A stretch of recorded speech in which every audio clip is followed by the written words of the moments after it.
정부가 미국산 사드를 국산화하기로 최종 결정했다. 또한 한때 국산 명품 무기로 불렸지만 납품 과정에서 결함이 잇따라 발견된 K11 복합형 소총은 더 이상 만들지 않기로 결론 내렸다. 정경두 국방부 장관은 4일 전력 증강 관련 최고 의사결정기구인 방위사업추진위원회를 열어 헬셈 체계 개발 기본 계획과 신형 호위함 물산급 배치 3체계 개발 기본 계획을 의결했다.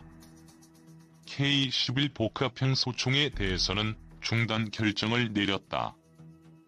군 당국은 적어도 미사일 방어 체계인 패트리엇의 국산화 버전인 M3의 양산 단계에 이미 진입했고, 이어 사드의 국산 버전인 L3마저 자체 개발해 미사일 방공방 전체의 국산화를 시도하게 되는 셈이다.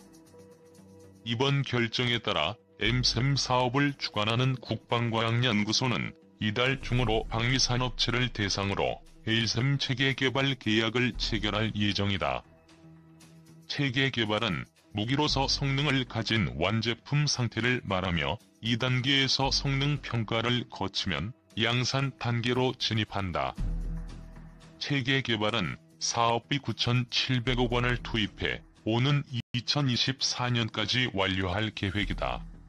체계 개발이 정상적으로 완료되면 2025년부터 2028년까지 양산 및 전력화 과정을 거치게 된다. 방사청은 L3은 적이 항공기 및 탄도탄 위협으로부터 핵심 시설을 방어하고자 국내 연구 개발로 추진하는 사업이라고 설명했다. 군은 당분간 미국산 패트리엇과 한국형 패트리엇인 M3, 미국산 사드와 한국형 사드인 L3 등을 혼용하며 상황에 따라 한반도 상공의 최대 사중의 방공망을 구축할 것으로 보인다. 그러나 장기적 관점에서는 패트리엇과 사드를 M3과 L3으로 대체해 미국의 천문학적 무기 구매 요구를 피할 수 있게 될 것으로 예상된다. 해군의 노후화된 호위함과 초계함을 대체하고자 추진되고 있는 신형 호위함 물산급 배치 3건조를 위한 체계 개발 기본 계획도 의결했다. 내년 상반기 중에 체계 개발 계약이 이루어진다. 물산급 배치 3은 3,000톤급 신형 호위함 건조 사업을 말한다. 배치는 동형 함정을 건조하는 묶음 단위를 뜻하며 배치 I, 배치 2, 배치 3으로 갈수록 함형 발전과 성능 개선이 이루어진다. 국방부 방사청 순회 모인 전력 증강 최고 의결기관 방추에서 결정 현재 미군은 20km 내외 저고도에서 패트리엇, 50에서 150km 고고도에서 사드, 150에서 500km의 초고고도에서 SM3의 3중 방공망을 형성한다는 개념을 따르고 있다. 주한미군은 여기서 패트리엇과 사드를 도입해 한반도의 2중 방공망을 구성하고 있다. 여기에 국산 요격 미사일인 M3과 L3이 가세한다면 패트리엇, M3, L3, 사드의 4중 방공망이 한반도에 갖춰지는 셈이다. 또한 현재 해군이 함정에 탑재해 바다 한가운데에서 선제적으로 미사일을 요격하는 SM3 도입도 논의 중이어서 한반도에 총 5종의 방공망이 갖춰질 가능성이 높아졌다. 군은 패트리엇과 사드로 당분간 2중 요격망을 운영한 뒤 M3과 L3이 완성되면 일시적으로 패트리엇, 사드, M3, L3 등 4중 방공망을 혼용하고 점차 국산 M3 및 L3 위주의 2중 방공망으로 옮겨가는 방안을 검토할 것으로 보인다. 군은 2015년 9월 서해 서북 도서에 국산 중거리 지대공 미사일 천궁을 처음 실전 배치하고 2017년 11월 첫 실사격 훈련을 실시했다. M3은 천궁의 성능을 개량해 미사일을 요격할 수 있도록 한 것이다. 군 당국은 M3 실사격에 성공한 2017년 11월 방위사업추진위원회를 열고 M3의 양산 결정을 내렸다. 그러나 당시 송영무 국방부 장관이 M3을 1, 2차로 나눠 양산하는 방안을 제시하면서 사업이 지연됐지만 다시 양산 결정을 내려 현재 양산이 진행 중이다. 송 전 장관은 지난해 7월 12일 기자간담회에서 M3 양산과 관련해 전반기와 후반기로 분리해가는 방안을 검토 중이라며 내후년부터 7에서 8년 걸리는 사업을 한다면 2022년까지 우선 가고 새로운 것이 나오면 옮겨 탈 수 있다고 말했다. M3 양산이 본격화되는 시기에 A3 개발도 본궤도에 오르면 더 나은 무기체계로 예산을 배분하는 게 효과적 방법이 아니냐는 취지였다. 국방부 관계자는 이와 관련 전력화 이후 30년 이상 운용해야 한다는 점을 고려해 양산을 1, 2차로 분리해 우선 기여한 물량을 전력화하면서 잔여 물량은 향후 A3 개발 경과를 보면서 성능이 향상된 요격체계를 확보하는 방안을 검토한 것이라고 부연했다. 그러나 이로 인해 M3 사업이 지연되자 국방부는 지난해 8월 21일 정례브리핑에서 M3 양산 계획을 원안대로 추진한다고 밝혔다. 원안에 따라 M3 7개 포대를 2021년에서 2023년 전력화한다는 것이다. M3 양산 결정에 이어 A3도 본궤도 올라 최현수 국방부 대변인은 북한 핵과 미사일 대응 능력 구비, 수출 기반 조성, 예산 활용의 효율성 등을 종합 검토한 결과 M3 전력화를 기존 계획대로 추진하기로 했다고 말했다. 국방부 관계자는 북한에 상존하는 미사일 위협에 대한 대응 능력 구비 차원에서 M3을 기존 계획대로 전력화할 필요가 제기됐고 전시작전 통제권의 적기 전환을 위한 한국군의 핵심 군사능력 구비에도 기여할 수 있다며 수출 기반 조성 측면에서도 잠재적 수출 대상국은 생산국가의 전력화 진행 상황을 바탕으로 해당 무기의 신뢰도를 평가하므로 M3을 기존 계획대로 추진하면 수출 기반 조성 및 경쟁력 제고에 기여할 수 있다고 말했다. 당시 국방부는 요격 성능이 더 향상된 무기체계를 갖기 위해서는 좀 더 시간이 필요하다는 판단을 내리게 됐다며 이것을 좀 더 빨리 확보할 수 있는 방안이 없겠느냐를 검토해봤지만 좀 여의치 않아서 가장 현실적인 대안은 현 계획대로 하는 것이라고 판단한 것이라고 말했다. 한국은 미국 무기를 세계에서 세 번째 많이 수입하는 나라다. 지난 1월 국방기술품질원이 발간한 세계방산 시장 연감에 따르면 미국 무기를 지난 10년간 가장 많이 구매한 나라 1에서 3위는 사우디아라비아 106억 3,900만 달러, 호주 72억 7,900만 달러, 한국 67억 3,100만 달러 순이었다. 현재 주한 미군뿐만 아니라 한국군이 미군에서 수입해 운용하고 있는 패트리엇의 가격은 천문학적 수준이다. 패트리엇 한 개 포대는 총 8개의 발사대와 통제소, 레이더 등으로 구성된다. 한 개 발사대에 4발의 미사일이 배치돼 패트리엇 한 개 포대는 한 번에 총 32발을 쓸 수 있다.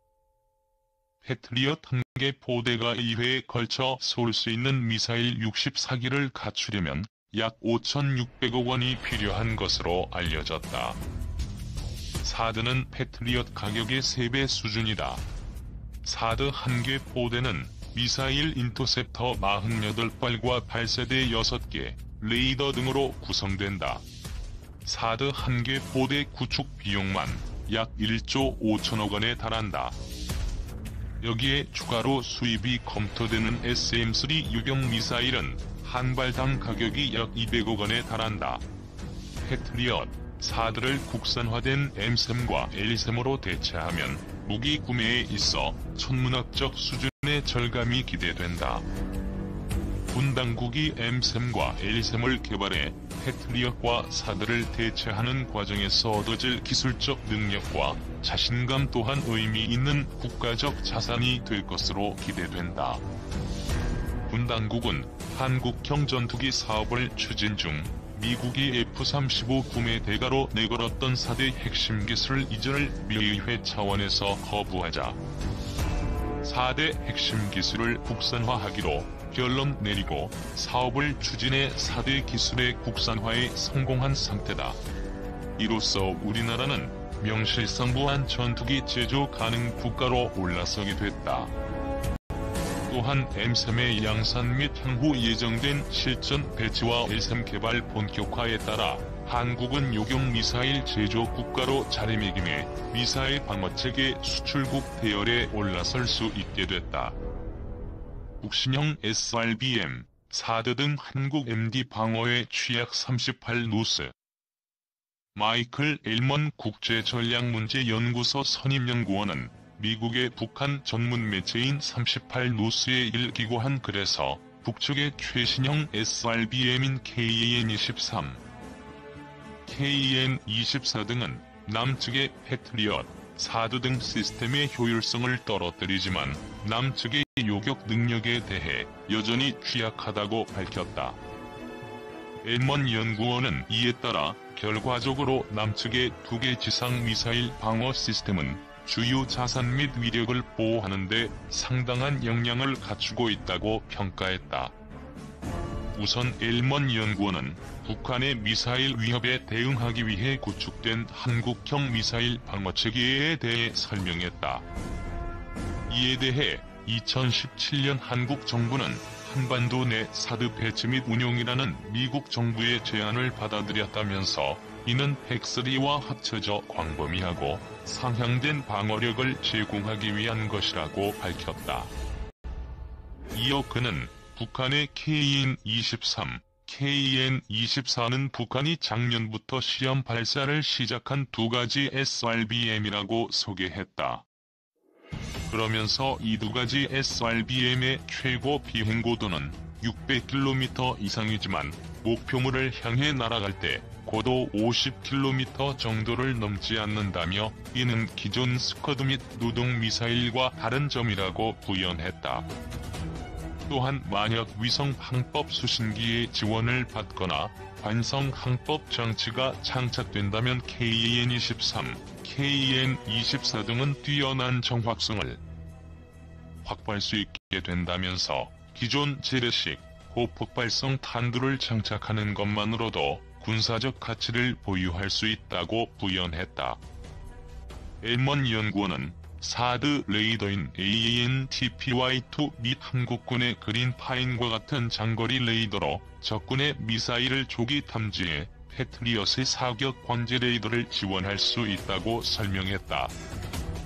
마지막으로 그는 KAN-23, KAN-24는 장거리 레이더의 탐지를 피하는데 스커드형 미사일보다 유리하다고 볼 수 없으며 화성-5와 마찬가지로 KAND와 킬체인의 조준에 취약하다면서 다만 그 기동성이 요격 과정에 미치는 잠재적 영향은 38노스 등의 향후 보도 주제가 될 것이라고 전했다. 국방부 성주 4드 기지의 지상수송 완료 노후 장비 교체. 국방부와 주한미군이 29일 한밤중 경북 성주 고고도 미사일 방어체계 기지의 노후 장비 교체를 위한 육로 수송 작업을 시작해 이날 오전 6시에 마무리된 것으로 알려졌다. 국방부는 이날 어젯밤부터 오늘 아침까지 주한미군의 성주기지 지상수송을 지원하고 있고 마무리 단계에 있다고 밝혔다. 이번 지상수송은 성주기지에서 근무하는 한미 장병들의 근무 여건을 개선하고 일부 노후화된 장비 교체를 위한 것이라고 국방부는 설명했다.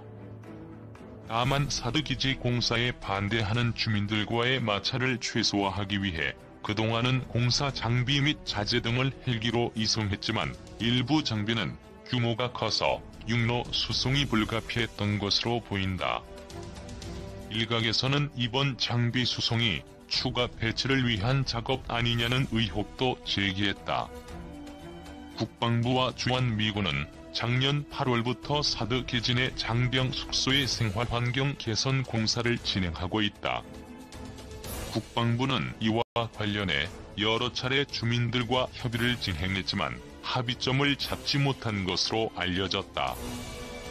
2016년 1월 북한의 4차 핵실험과 장거리 로켓 발사로 핵미사일 위협이 증대되자 주한미군 고고도 미사일 방어체계 배치의 필요성을 주장하는 목소리가 커졌다.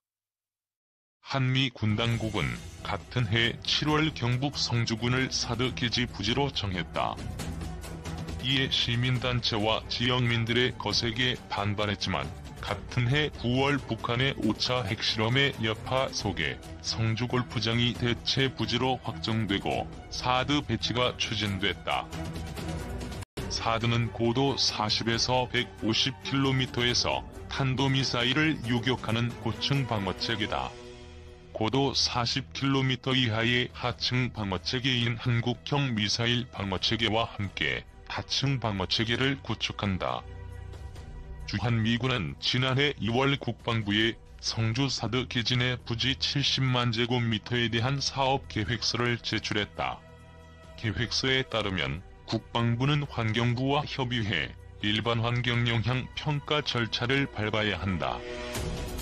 일반 환경 영향 평가 결과를 토대로 사드 최종 배치 여부를 결정한다는 게 정부 방침이다. 다만 일반 환경 영향 평가 작업은 아직